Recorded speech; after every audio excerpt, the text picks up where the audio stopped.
আজকে আমি বানিয়েছি কুমড়ো ফুলের বড়া, ভীষণই সহজ রেসিপি। ডালটাকে যদি ওই আগে থেকে ভিজিয়ে রাখা হয়, মাত্র ওই 5 মিনিটের মধ্যেই তৈরি করে নেওয়া যাবে, এতটাই সহজ রেসিপি। সবাই কিন্তু বানাতে জানে। তো আজকে আমি যেভাবে বানাই সেটাই আপনাদের সাথে শেয়ার করতে এসেছি। আশা করি আপনাদের ভালো লাগবে বা সহজ মনে হবে। যদি ভালো লাগে তাহলে আমার ভিডিওতে একটা লাইক দেবেন।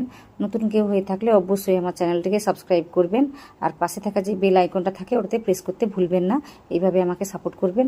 আর আজকের এই ভিডিওটি আপনারা প্রথম থেকে শেষ পর্যন্ত দেখবেন। তার আগে নমস্কার, কেমন আছেন সবাই? আশা করি ভালো আছেন। শুভ্র শান্তি ব্লগে আপনাদের সবাইকে স্বাগত জানাই। আমি শান্তি।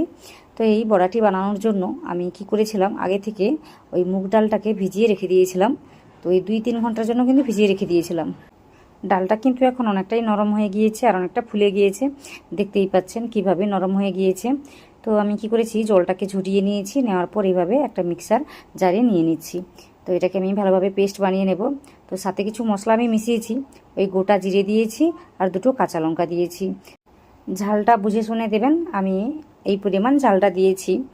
আর আপনারা চাইলে কিন্তু পরেও দিতে পারেন। তো আমি এখনই ঝালটাকে দিয়ে এভাবে ভালোভাবে একটা পেস্ট বানিয়ে নেব, ওটা দেখাচ্ছি। তার আগে যেটা দেখাচ্ছি সেটা হলো এই ফুলটাকে আমি 1 ঘন্টা আগে তুলে রেখে দিয়েছিলাম, যার কারণে এইভাবে দেখতে লাগছে। তো আমার কাছে বেশি একটা ফুল নেই, মাত্র কয়েকটা ফুল রয়েছে। বাড়ির গাছ থেকে তুলেছি, এই কটাই আমি পেয়েছি। এইগুলো হলেই কিন্তু আমার হয়ে যাবে।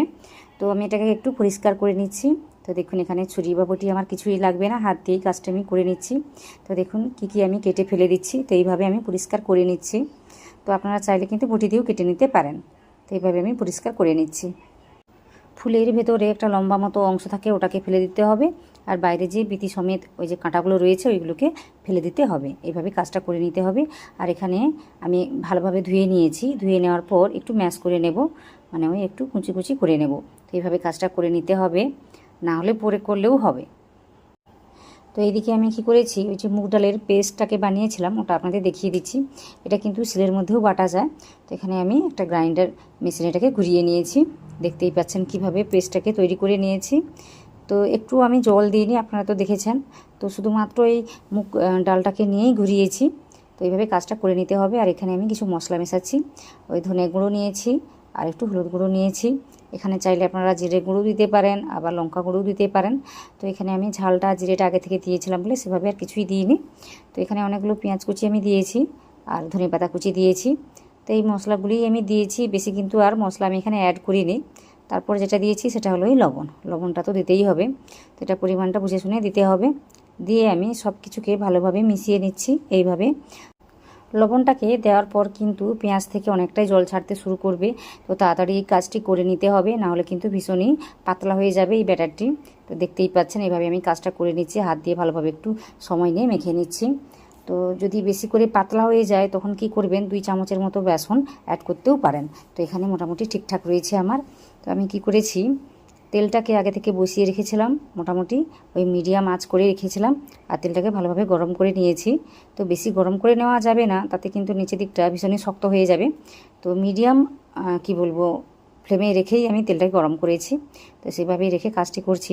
তো এগুলোকে দেওয়ার সময় কিন্তু আমি একদম লো ফ্লেম করে দিয়েছি। তো এইভাবে আমি কাজটা করে নিচ্ছি, দেখতেই পাচ্ছেন। এই বড়াগুলো ভাজার জন্য আমি ধনেপাতা অ্যাড করেছি, যার কারণে কিন্তু ভীষণই সুন্দর একটা গন্ধ বেরোচ্ছে আর খেতে কিন্তু ভালো হয়। তো আপনারা চাইলে দিতে পারেন। যদি নিরামিষভাবে বানাতে চান তখন কিন্তু এই পেঁয়াজটা দিতে হবে না, একটু আদা কুচি মিশিয়ে দিলেই হবে। তো আজকে আমি পেঁয়াজ দিয়েছি আর ধনেপাতা কুচিটাও দিয়েছি। তো খেতে কিন্তু ভীষণই ভালো লাগবে। তো আশা করি আপনাদের সব কিছুই ভালো লাগছে। বড়াগুলোকে দেওয়ার সময় কিন্তু গ্যাসের ফ্লেমটাকে আমি লো করে রেখেছিলাম, তারপর কিন্তু মিডিয়াম করে দিয়েছিলাম। তো এইভাবে কিন্তু কাজটি করে নিতে হবে। আর এইভাবে একটু শক্ত শক্ত হয়ে গেলে কিন্তু আপনি উঠে আসবে। তো আজকে আমি এই পরিমাণ তেলটি দিয়েছি, আপনারা চাইলে কিন্তু বাড়িয়ে কমিয়ে নিতে পারেন। একদম 1 চামচ তেল দিয়েও কিন্তু এই বড়াটি ভাজা যায়, সেভাবে কোনো রকম অসুবিধা হয় না। তো এক সাইড ভাজা হয়ে যেতেই কিন্তু এইভাবে আমি উল্টে দিয়েছি। তো এই সাইডটাকেও আমি একটু সময় নিয়ে ভেজে নেব। তো এইভাবে আমি কাজটি করে নেব, উল্টে পাল্টে মোটামুটি লাল করে ভেজে নিতে হবে।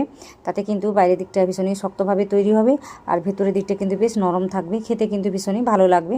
তো এইভাবে কিন্তু আমি কাজটি করে নেব। আপনারা এই বড়াগুলোকে যদি শক্ত করে ভেজে খেতে চান তখন ওই ডালের সঙ্গে ডালের অর্ধেক পরিমাণ চাল নিয়ে ভেজাতে হবে, ভিজিয়ে তারপর এইভাবে পেস্ট বানিয়ে কাজটি করে নিতে হবে। তাতে কিন্তু বড়াগুলো ভীষণই শক্ত শক্তভাবে তৈরি হয়ে যাবে। তো আমি শুধু ওই মুগ ডাল দিয়েই বানিয়েছি, দেখতেই পাচ্ছেন কিভাবে তৈরি হয়েছে। তো এগুলো ভাজতে কিন্তু বেশি একটা সময় লাগে না, 3 থেকে 4 মিনিটের মধ্যেই কিন্তু সুন্দর করে ভাজা হয়ে যায়। তো এইভাবে লাল লাল করে আমি ভেজে নিয়েছি, দেখতেই পাচ্ছেন। ফুলের পরিমাণটা যদি বেশি করে দেওয়া হয় এই বড়াগুলো কিন্তু বেশ নরমভাবে তৈরি হয়। তো আমার কাছে যতগুলো ছিল ততগুলো দিয়ে বানিয়েছি, তাও দেখবেন কত সুন্দরভাবে তৈরি হয়েছে। তো একই রকমভাবে বাকি বড়াগুলো আমি ভেজে নেব। এই সময় কিন্তু গ্যাসের ফ্লেমটাকে আমি লো করে রেখেছি। এই বড়াগুলো দেওয়ার পর কিন্তু মিডিয়াম করে দেব, তাহলে কিন্তু নিচ থেকে ভালোভাবে ভাজা হবে। তারপর উল্টে দিয়ে আরও কিছুটা সময় রেখে আমি ভেজে নেব, দেখতেই পাবেন কিভাবে। বড়াগুলোকে ভাজার সময় কোনো সময় কিন্তু গ্যাসের ফ্লেমটাকে আমি হাই করে দিইনি, সব সময়ের জন্য কিন্তু মিডিয়াম রেখেই কাজটি করেছি। তো এইভাবে আমি লাল করে মোটামুটি ভেজে নিয়েছি। তো এই বড়াগুলো ভাজতে আমার সময় লেগেছে ওই 3 থেকে 4 মিনিটের মতো, বেশি কিন্তু সময় লাগে না। এইভাবে কিন্তু সহজেই এই ফুলের বড়া ভেজে খাওয়া যায়। সমস্ত বড়া আমি এখানে ভেজে নিয়েছি, দেখুন কতটা সুন্দর দেখতে লাগছে। এখানে আমি মুগ ডাল ব্যবহার করেছি, আপনারা চাইলে কিন্তু মুসুর ডাল বা অন্যান্য কোনো ডাল যদি থাকে তো ওটা ইউজ করতে পারেন। তো এখানে আমি মুগ ডাল দিয়েই বানিয়েছি। বড়াগুলো দেখুন কত সুন্দরভাবে তৈরি হয়েছে। তো একটু বড় করে আমি বানিয়েছি, আপনারা চাইলে কিন্তু ছোটো ছোটো করেও বানাতে পারেন। আর কতটা মুচমুচে হয়েছে দেখুন বাইরের থেকে।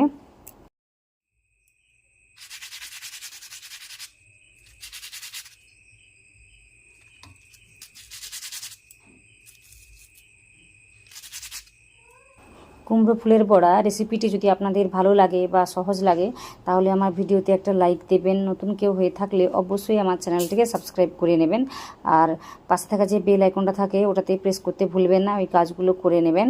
আর নিচে কমেন্ট করে জানাবেন আপনাদের কেমন লাগলো, তাহলে কিন্তু আমার ভীষণই ভালো লাগবে। কোনো রকম রান্নাবান্না দেখতে চাইলে ওটা কিন্তু কমেন্ট করে জানাবেন, আমি তাহলে ওই রান্নাবান্নাগুলো খুব সহজ করে দেখিয়ে দেব। তাছাড়া আমার চ্যানেলে অনেক রান্নাবান্না রয়েছে, ওইগুলো কিন্তু দেখে নিতে পারেন। সমস্ত রান্নাবান্না কিন্তু আমি খুব সহজ করেই দেখিয়েছি, আশা করি আপনাদের ভালো লাগবে। আশা করি আজকের এই ভিডিওটি আপনারা প্রথম থেকে শেষ পর্যন্ত দেখেছেন। আপনারা যারা দেখেছেন আপনাদের সবাইকে অনেক অনেক অনেক ধন্যবাদ।